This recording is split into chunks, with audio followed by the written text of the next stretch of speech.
Irmãos e irmãs, paz e bem. Hoje, dia 7 de outubro, nós continuamos então a nossa jornada pelas páginas bíblicas, percorrendo as páginas dos Atos dos Apóstolos. Estamos no capítulo 1, os primeiros passos desta nova comunidade. Que nós possamos então abrir nossos corações, nossos ouvidos, para acolhermos a palavra que vai iluminar este nosso dia. Esse dia de retiro. Vale lembrar que estamos nessa busca, neste retiro, de retirar de dentro de nós o que há de melhor. Buscarmos ser melhores cada dia. Essa é a missão nessa nossa jornada bíblica. Façamos então a nossa oração.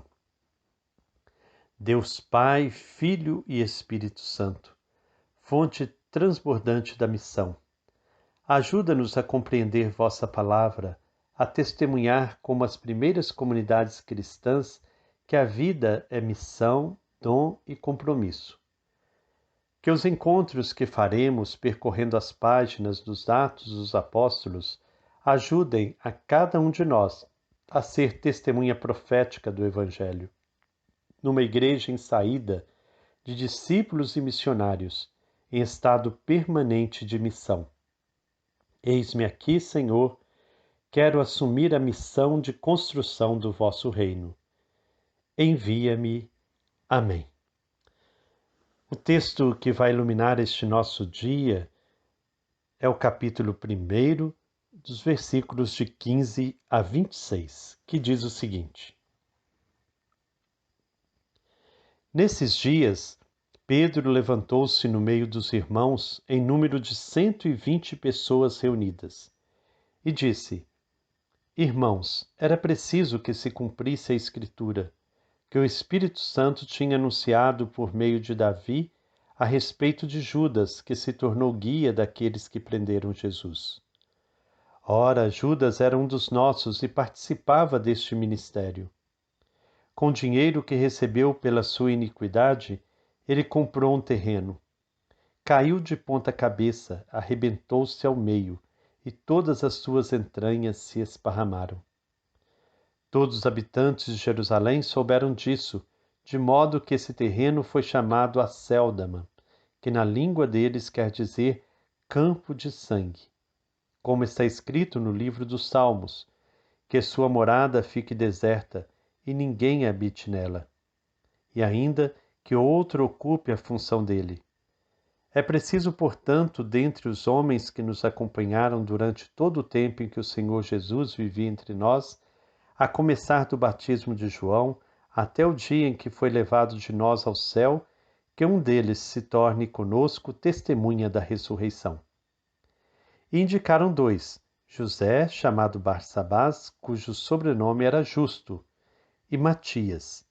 Então rezaram, dizendo: Senhor, tu que conheces os corações de todos, mostra-nos claramente qual destes dois escolheste, para ocupar neste ministério apostolado o posto do qual Judas abriu mão para ir ao lugar que era seu.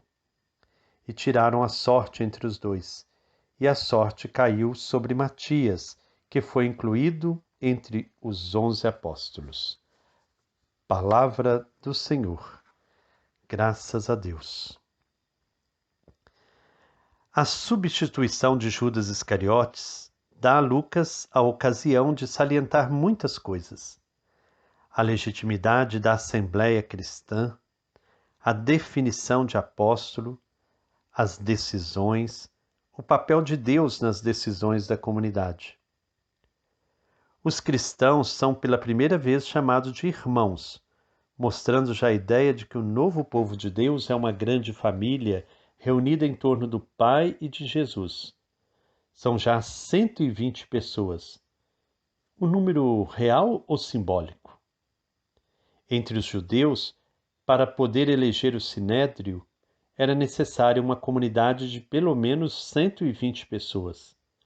Lucas parece dizer que a eleição do substituto de Judas foi feita por uma assembleia legítima e regular. A tradição sobre a morte de Judas dá-nos ocasião de apreciar como a comunidade vai lendo os acontecimentos à luz das antigas Escrituras. Judas parece ter tido morte trágica, não sabemos exatamente qual. Mateus também afirma isso no capítulo 27, versículos de 3 a 6. A comunidade, porém, releu o acontecimento trágico à luz do Salmo 69, no versículo 26, que falava do destino do justo perseguido e do injusto perseguidor. Jesus foi o justo perseguido e Judas foi o injusto perseguidor. Entendemos então a expressão "era preciso que se cumprisse". Ela não significa uma fatalidade determinada por Deus, mas um modo de compreender o presente à luz da palavra de Deus que dá uma explicação para os acontecimentos. E a comunidade está para tomar uma decisão importante: escolher uma pessoa para integrar o grupo dos apóstolos. O que ela faz? Guia-se pela Bíblia. Agora é o Salmo 109, no seu versículo 8, que mostra a necessidade de preencher o lugar de Judas, que outro ocupe o seu lugar. Uma das primazias na comunidade, portanto, é ocupada pela Bíblia. É à luz dela que a comunidade toma decisões. Por que recompor o número dos 12? Certamente, trata-se de um número histórico e simbólico. Jesus escolheu 12 acompanhantes como alicerce do novo povo de Deus, assim como o antigo povo de Deus tinha como alicerce os 12 filhos de Jacó, os filhos de Israel, que formaram as 12 tribos. Dessa forma, os apóstolos são vistos como fonte do novo povo de Deus. E o que é necessário para ser apóstolo? Aqui vem o ponto mais importante. Há outros homens que nos acompanharam durante todo o tempo em que o Senhor vivia no meio de nós, desde o batismo de João até o dia em que foi levado ao céu. Agora é preciso que um deles se junte a nós para testemunhar a ressurreição. Aqui temos o critério do que é ser apóstolo. O primeiro requisito é ter sido testemunha da vida de Jesus, daquilo que ele fez e ensinou. Em segundo lugar, é preciso ter sido testemunha da ressurreição. A tarefa apostólica, portanto, se funda no testemunho da vida histórica de Jesus e, ao mesmo tempo, na experiência da ressurreição, porque o Jesus histórico morreu e ressuscitou, e nisso repousa a base da fé cristã. Por outro lado, podemos notar que no versículo 22 apresenta o conteúdo da catequese primitiva, que mais tarde formou a estrutura fundamental dos evangelhos. Os acontecimentos que começaram com o batismo de João até o dia em que Jesus foi levado ao céu. Os evangelhos, portanto, podem ser chamados de catecismo da fé. É neles que a comunidade aprende a viver o compromisso com Jesus de forma ativa, dando testemunho dele, o que significa continuar a sua palavra e ação. Sem os evangelhos, a fé cristã corre o risco de se tornar subjetivista, levada puramente por um intimismo cheio de caprichos e manias. Lucas também salienta as raízes jurídicas da comunidade. Pedro fora o líder dos apóstolos no tempo de Jesus. Agora ele é o líder da comunidade. Mas não é um líder que faz tudo sozinho. Ele faz a comunidade fazer, faz a comunidade tomar decisões. E o modo como realiza isso é singular. Pedro toma a iniciativa, aponta o problema. A comunidade primeiro apresenta os membros disponíveis, depois reza, pedindo que Deus escolha e mostre qual dos dois ele quer como apóstolo. Isso mostra que ninguém pode se arrogar a ser apóstolo. É Deus quem escolhe e sua escolha é feita por meio da tiragem da sorte, comum no Antigo Testamento. A sorte é sempre aleatória, e é dentro desse aleatório que Deus age. Resumindo, podemos dizer que a autoridade máxima na primeira comunidade é reservada a Deus. É Ele que, com a sua palavra, abre a mente da comunidade para interpretar e compreender os acontecimentos. também é Ele que faz a escolha decisiva nos momentos importantes. Isso não quer dizer que a comunidade não precise de iniciativa humana, como a de Pedro, e da disponibilidade das pessoas que apresentam os dois candidatos. Contudo, quem toma a última decisão é o próprio Deus. Apenas deste modo a comunidade comprova que de fato está a serviço do projeto de Deus. Creio que hoje, então, nesta parte dos Atos dos Apóstolos, chama-nos a atenção que a comunidade ela tem seus problemas, mas é preciso buscar soluções. Houve traição, agora é preciso continuar, ir para frente. Por isso vão escolher Matias. Queria convidar a todos hoje, então, a refletir sobre o nosso lugar na comunidade.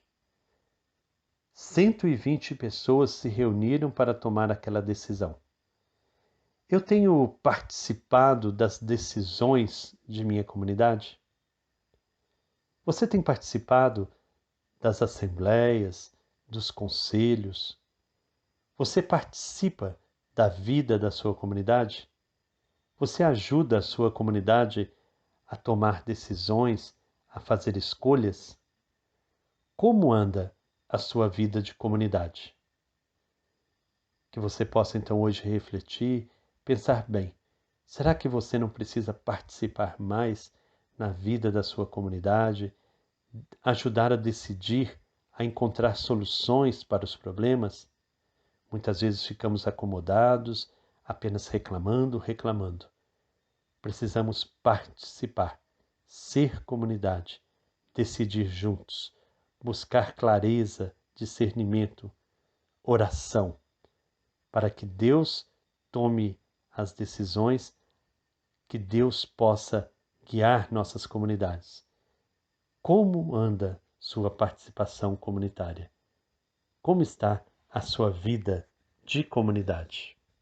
Que o Senhor Deus de amor e de bondade nos conceda a graça de cada vez mais vivermos nossa fé, que é fundamentalmente comunitária. E que Ele nos abençoe, em nome do Pai, do Filho e do Espírito Santo. Amém. Paz e bem.